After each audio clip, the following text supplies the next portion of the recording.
Ugandans, friends of Uganda, ladies and gentlemen, we have just been inside of number 10 Downing Street, the official residence and workplace of the Prime Minister of Great Britain. Thank you. We went there on behalf of all Ugandans and friends of Uganda around the world. Yes, sir. I'm here to read a document that you have just submitted, that we went to submit on your behalf, so that you know the content of the document that we have submitted. Thank you. Ladies and gentlemen, this is the petition that you have submitted. My name is Omulangira Dixon Wasaja. On behalf of all of us, a petition from Ugandans and friends of Uganda to the Right Honourable Theresa May, Prime Minister of the United Kingdom, today the 5th of September 2018. Dear the Right Honourable Prime Minister Theresa May, we thank you for the opportunity you have accorded us to present to you this petition.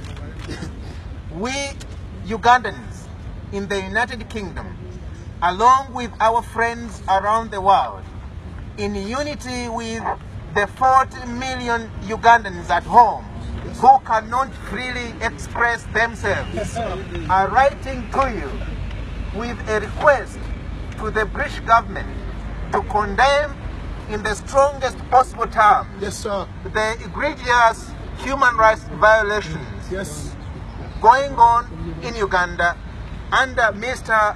Yoweri Kaguta Museveni's despotic rule. Mr. Museveni came into power on the 26th of January 1986. Many of you here were not yet born.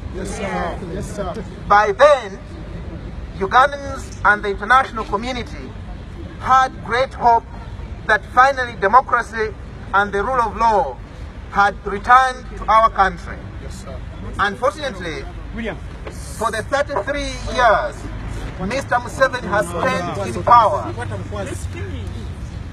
hundreds of thousands of Ugandans have been subjected to state-inspired murders, kidnapping, torture, maiming, poisoning, raping of women, and all sorts of atrocities.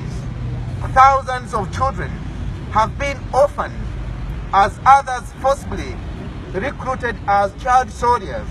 Women have been widowed by Mr. Museveni's acts of terror. Property has been destroyed on an industrial scale, and hundreds of thousands of Ugandans have been forced to leave their country to seek refuge outside of Uganda. And many of us here belong to that category. On top of these grievous crimes, Museveni's rule has been marred by massive corruption that has killed state institutions and destroyed the economy to a level where 83% of the youth are without employment. Yet those who speak out automatically branded the enemies of the state. Unfortunately, all along, Mr. Museveni has been posing as a freedom fighter and a democrat to endear himself not only to the British government but to the international community, which has enabled him to carry out his atrocities with impunity. On several occasions, Mr. Museveni has staged general elections in the country, but he has only done this for the purpose of hoodwinking the British government and the international community, not with the purpose of helping Ugandans to elect their leadership democratically.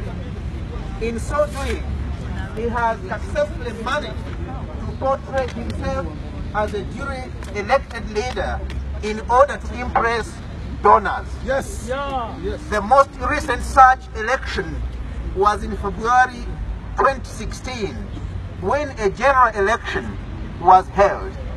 The opposition under Dr. Kiza Besije won the election with 52%,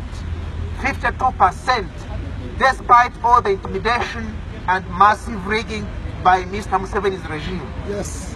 Instead of relinquishing power, Mr. Museveni went on to brutally arrest the winner, Dr. Besije, subjected him to torture, and put him under house arrest, denying him his constitutional right to personally petition the Supreme Court to challenge the fraudulent electoral declaration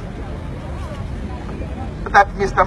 Museveni shamelessly kept Dr. Besije, the right wing of the election, under house arrest until when he, Museveni, had been forcibly sworn in for another 5-year term. Mr. Museveni thirst for power was